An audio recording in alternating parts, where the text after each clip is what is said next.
स्वागत है आपका अपने YouTube चैनल दृश्य टीचिंग एकेडमी में। हम लेकर आ गए हैं CDP की एक और शानदार प्रैक्टिस। तो चलिए दोस्तों, देर न करते हुए पहला प्रश्न देख लेते हैं। पहला प्रश्न है, डिसलेक्सिया है। पहला ऑप्शन है पढ़ने की अक्षमता, लिखने की अक्षमता, सीखने की अक्षमता या सुनने की अक्षमता। दोस्तों, डिसलेक्सिया को याद रखने का सबसे बेहतर तरीका है, आप यहाँ देख लीजिए, आपको लक्स साबुन दिखाई दे रहा होगा। लक्स साबुन लिखा हुआ होता है LUX। दोस्तों, आप इसको लक्स पढ़ते हैं लेकिन देखने में लगता है लुक्स जैसा, यानी पढ़ने में थोड़ी तो दिक्कत है। आप इसको ऐसे याद रख लीजिए, LUX यानी लक्स, और लक्स से याद रख लीजिए लेक्सिया। और पढ़ने में दिक्कत है यानी पढ़ने में अक्षमता से संबंधित होता है डिसलेक्सिया। प्रश्न नंबर 2 है, शक्ति मनोविज्ञान का प्रतिपादन किसने किया। पहला ऑप्शन है बाल्फ ने, टायडमैन ने, बुंट ने या टिचनर ने। दोस्तों, आप इस प्रश्न का सही जवाब ऑप्शन ए लगाइए, क्योंकि ये किया था बाल्फ ने। अब इसको कैसे याद रख सकते हैं दोस्तों, आप लोगों ने बल्ब तो देखा ही होगा। बल्ब के अंदर शक्ति होती है, यानी करंट को हम शक्ति बोलते हैं। और बल्ब से बाल्ब याद रख लीजिए। दोस्तों, इसको आप ऐसे लंबे समय तक याद रख सकते हैं, यानी इस प्रश्न का सही जवाब ऑप्शन ए लगाना, बाल्फ। अगला प्रश्न नंबर 3 है, निम्नलिखित में से किसने सबसे पहले प्रश्नावली का निर्माण किया। पहला ऑप्शन है प्लेटो ने, लॉविट ने, वुडवर्थ ने, ब्रूनर ने। दोस्तों, इस प्रश्न का सही जवाब है ऑप्शन सी, वुडवर्थ ने प्रश्नावली का सबसे पहले निर्माण किया था। अगला प्रश्न नंबर 4 है, क्रो एंड क्रो ने किस विधि के संदर्भ में कहा है, मनोविज्ञान प्रयोगों का उद्देश्य किसी निश्चित परिस्थिति या दशाओं में मानव व्यवहार से संबंधित किसी विश्वास या विचार का परीक्षण करना है। पहला है अंतर्दर्शन में, बहिर्दर्शन में, प्रयोगात्मक में या जीवन इतिहास में। इस प्रश्न का सही जवाब ऑप्शन ए है, ये है अंतर्दर्शन में। अगला प्रश्न नंबर 5 है, प्याजे की औपचारिक संक्रियात्मक अवस्था किस आयु अवधि तक मानी जाती है। पहला है 0 से 2 वर्ष, 2 से 7 वर्ष, 7 से 11 वर्ष या 11 से 15 वर्ष। दोस्तों, औपचारिक अवस्था मानी जाती है, इस प्रश्न का सही जवाब ऑप्शन डी है, 11 से 15 वर्ष। 0 से 2 वर्ष की अवस्था मानी जाती है संवेदी अवस्था। दोस्तों, 0 से 2 वर्ष की संवेदी मानी जाती है, और 2 से 7 वर्ष की मानी जाती है पूर्व अवस्था यानी पूर्व संक्रियात्मक अवस्था। और ये मानी जाती है 7 से 11 की मूर्त संक्रियात्मक अवस्था। ये चारों अवस्थाएं दे रखी हैं जीन प्याजे की। अगला प्रश्न है, खेलों के माध्यम से बालक में कौन सा गुण विकसित होता है। पहला ऑप्शन है सामाजिकता का, दूसरा ऑप्शन है नैतिकता का, तीसरा है व्यावसायिकता का, चौथा है भौतिकता का। दोस्तों, इस प्रश्न का जो सही जवाब है वो है ऑप्शन पहला, सामाजिकता का विकास होता है। अगला प्रश्न है, प्रश्न नंबर 7 है, मनोविज्ञान को सर्वप्रथम विज्ञान का दर्जा दिलाने वाली विधि है।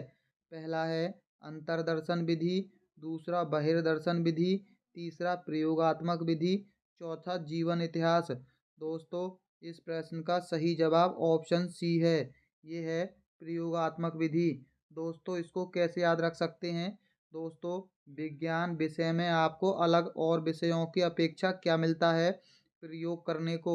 अगला प्रश्न है, निम्नलिखित में से संज्ञानवादी पद्धति के जनक हैं। दोस्तों, संज्ञानवादी पहला है वाटसन, जीन पियाजे व ब्रूनर, कोहलर व कोफका, कोई नहीं। अभी आपने पढ़ा था जीन पियाजे के संज्ञानात्मक विकास, यानी इस प्रश्न का सही जवाब ऑप्शन बी है, जीन पियाजे व ब्रूनर। अगला प्रश्न नंबर 9 है, गर्भ में बालक को विकसित होने में कितने दिन लगते हैं?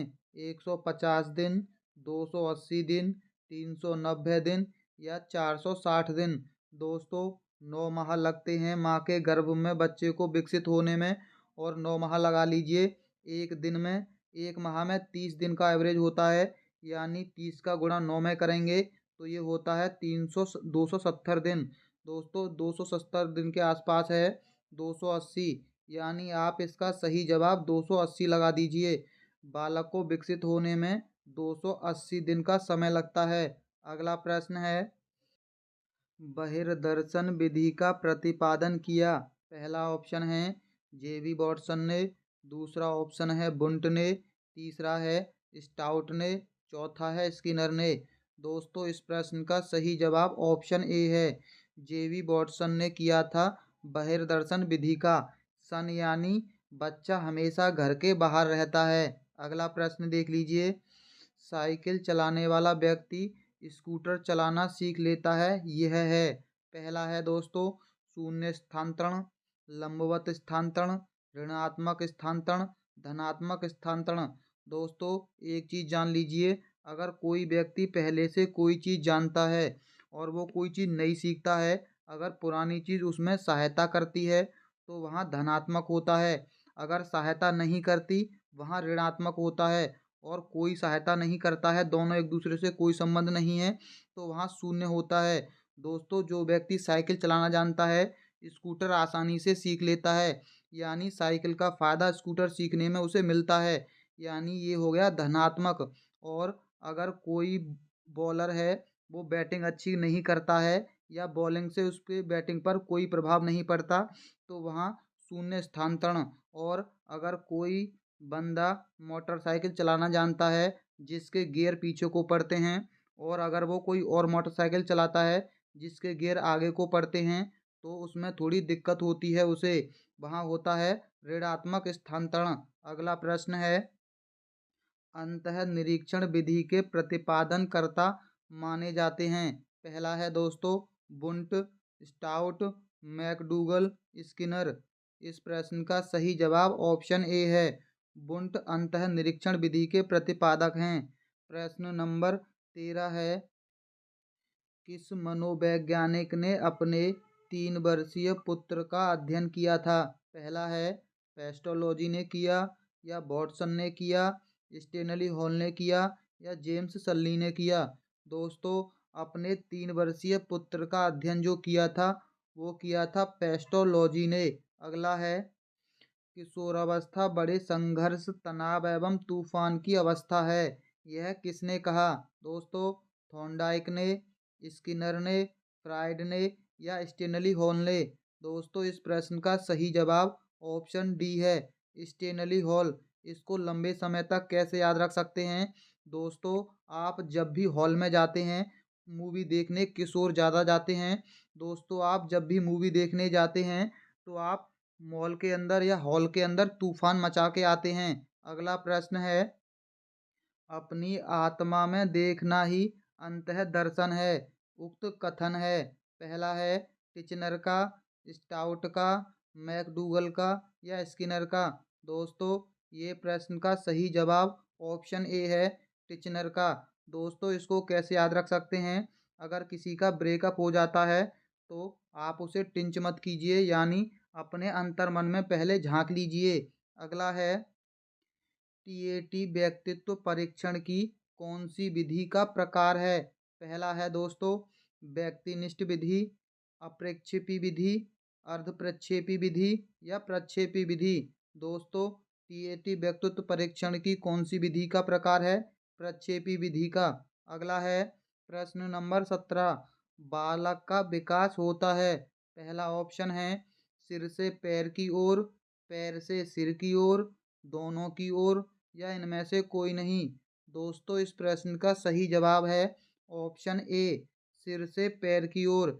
इस विकास को बोलते हैं सिरा पदाभिमुख विकास। अगला है, शिक्षा मनोविज्ञान अध्ययन करता है। पहला है आत्मा का धार्मिक परिस्थितियों में, दूसरा है मानव व्यवहार का शैक्षणिक परिस्थितियों में, तीसरा है चेतना का सीमित परिस्थितियों में, या मस्तिष्क का बौद्धिक परिस्थितियों में। दोस्तों शिक्षा मनोविज्ञान अध्ययन करता है।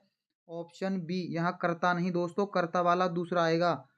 इसका सही जवाब ऑप्शन बी है। मानव व्यवहार का शैक्षणिक परिस्थितियों में अध्ययन करता है। अगला प्रश्न है, राष्ट्रीय मानसिक विकलांग संस्थान स्थित है।